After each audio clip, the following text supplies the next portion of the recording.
हिंदुस्तान के इतिहास के जितने भी किसी भी प्रदेश के मुख्यमंत्री रहे हैं पूरे देश के, सबसे झूठ बोलने वाला मुख्यमंत्री कोई आज तक हुआ है तो हिमाचल प्रदेश के सुखविंदर सिंह सुक्खू। हर जगह झूठ बोलते हैं, शरेआम झूठ बोलते हैं और मीडिया के समक्ष और कैमरों के सामने भी झूठ बोलते हैं। विधानसभा हो चाहे लोकसभा हो, समय समय पर विधानसभा में और लोकसभा में संशोधन होते रहे हैं और संशोधन इसलिए होते रहते हैं कि ताकि लोगों के वेलफेयर के लिए। कोई लगता है कि प्रदेश में कोई संशोधन करने की किसी भी कानून में जरूरत है तो विधानसभा इसीलिए बनी होती है, तो वो करते हैं। और जहां तक चैरिटेबल हॉस्पिटल का प्रश्न है, ये लोगों के वेलफेयर के लिए काम कर रहा है और बहुत अच्छा काम कर रहे हैं और इनके हक में कोई भी फैसला सरकार को लेना पड़ता है तो मुझे लग रहा है इसमें कोई बुराई नहीं है। था उसके बाद लोगों ने धरना प्रदर्शन भी किया क्योंकि वो फ्री सेवा देते हैं, तो इसलिए लोगों को फ्री सेवा मिल रही है। ये हॉस्पिटल में स्वास्थ्य सेवाएं प्रदान करना, शिक्षा प्रदान करना, ये सरकार की जिम्मेवारी होती है और उसको सरकार की जिम्मेवारी को कोई हल्का कर रहा है तो मुझे लग रहा है उसको अप्रिशिएट करना चाहिए और फ्री में कर रहा है। हम लोग अपनी संस्था की तरफ से फ्री में मेडिकल कैंप लगाते हैं तो सरकार को उसकी तारीफ करनी चाहिए कि भाई हमारा वजन जो है उसको हल्का कर रहे हैं। तो ये ऐसी बहुत सारे समाज में ऐसे लोग होते हैं जो लोगों की सेवा करते हैं, समाज की सेवा करते हैं, ऐसे लोगों को अप्रिशिएट करना चाहिए। ज्ञानू नाम का व्यक्ति जिसका क्रशर था जो कि आज जेल में है, यहाँ पर इलीगल जोरों धड़ल्ले से ही माइनिंग हुई। हमने बार बार इस मामले को उठाया कि मुख्यमंत्री ने जानबूझकर उस ज्ञानू नाम व्यक्ति को फायदा पहुंचाने के लिए ब्यास और ब्यास नदी से जुड़ी सभी नदियों के क्रशर बंद कर दिए थे ताकि उसको लाभ दिया जा सके।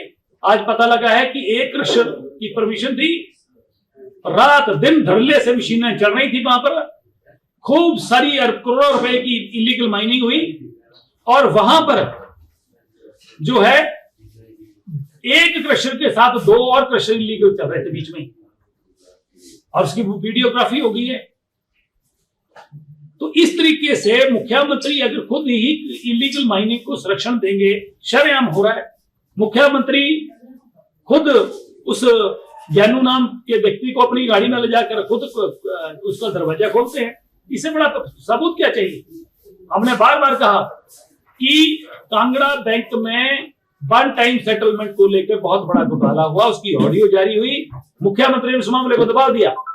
मैं कहता हूं उसको जश्न नहीं, इस सरकार को अफसोस मनाना चाहिए कि हमने 2 साल हिमाचल प्रदेश की जनता को प्रताड़ित किया है, उनके साथ धोखा किया है, पूरा प्रदेश का विकास इन्होंने रोक दिया है, प्रदेश को कर्जे के दलदल में डुबो दिया है।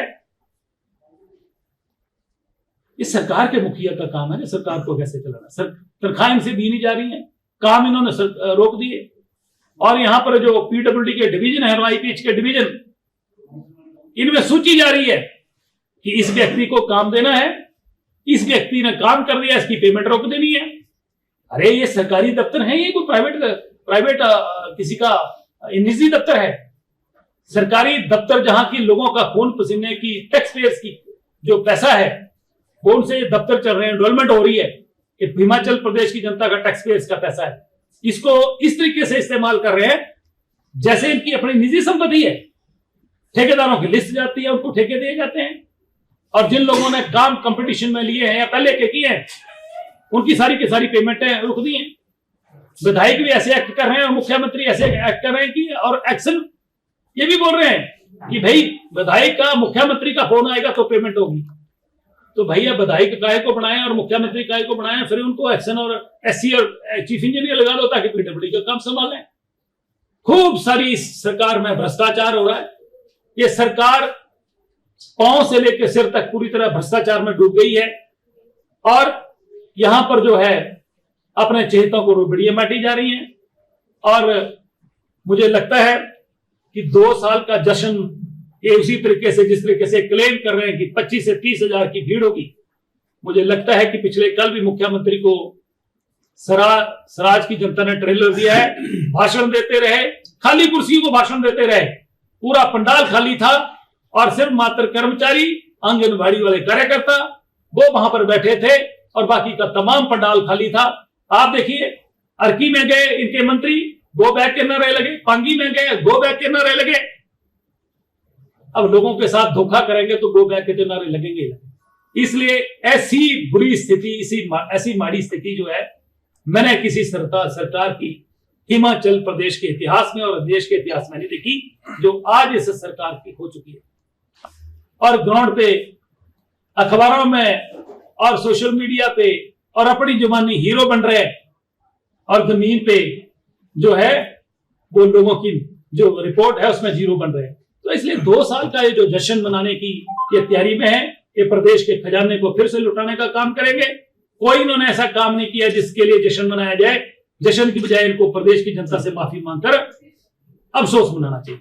मुख्यमंत्री की जो मैंने इलेक्ट्रॉनिक मीडिया में बाइट देखी,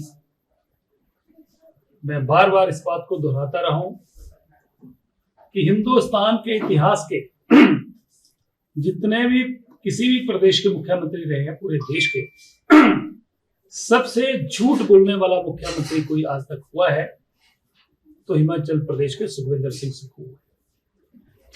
हर जगह झूठ बोलते हैं, शरेआम झूठ बोलते हैं, और मीडिया के समक्ष और कैमरों के सामने भी झूठ बोलते हैं। कल उन्होंने कहा कि हमने 5-6 गारंटियां पूरी कर दी, 1,36,000 ओल्ड पेंशन स्कीम दे दी। पहला मेरा सवाल कि जब से सरकार बनी है, ओल्ड पेंशन स्कीम की घोषणा करी है, सरकार बताए कि कितने लोग इससे लाभान्वित हुए हैं। जिन लोगों ने ओल्ड पेंशन स्कीम का लाभ लेने के लिए, जो इससे पहले रिटायर भी हो गए थे, उन्होंने जो पैसे भी जमा करा दिए उल्टे, उनको भी ओल्ड पेंशन स्कीम नहीं मिल रही है। दूसरी बात, ये कहते हैं कि हमने सुख सम्मान निधि महिलाओं को 1500 रुपया दे दिया। अरे कितने झूठे मुख्यमंत्री हैं। आप बताएं कि मेरे चुनाव क्षेत्र में किसी को 1500 रुपए नहीं मिला। सब जगह झूठ बोलते हैं। लगभग 1200 के करीब पूरे प्रदेश में इन्होंने सिर्फ ये 1500 रुपया दिया और कह रहे हैं हमने 1500 रुपए की गारंटी पूरी कर दी। हिमाचल प्रदेश की जनता को धोखा दिया, इनके साथ झूठ बोला, इनके साथ इनको ठगी मारी। चाहे 2022 के चुनाव थे, चाहे 2024 के उपचुनाव थे। तीसरा, बिजली बोर्ड का बात कर लें तो उसमें भी इन्होंने प्रदेश की जनता के साथ धोखा किया। इन्होंने नौजवानों के साथ धोखा किया। ये कहते थे 100 रुपया प्रति लीटर दूध लेंगे, अब कह रहे हैं हमने 55 रुपए भैंस का दूध कर दिया, 45 रुपए गाय का कर दिया।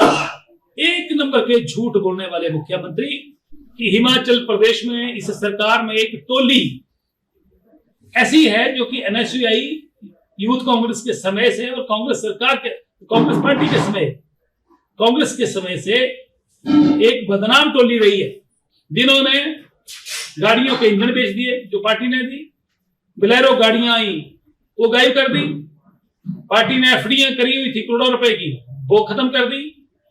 और इसके अलावा और कई किस्से हैं। मैंने कहा था कि BSNL में संचार क्रांति जब आई तो उस समय भी टेंडरों को लेकर क्या क्या होता रहा, घटिया काम किया गया, कई लोग जेल गए। तो इस तरीके से आज एक ग्रुप पूरे प्रदेश में जो। अगर आप ये वीडियो YouTube पर देख रहे हैं तो हमारे चैनल को सब्सक्राइब करें और बेल आइकन को दबाना ना भूलें। अगर आप Facebook पर ये वीडियो देख रहे हैं तो हमारे पेज को लाइक करें।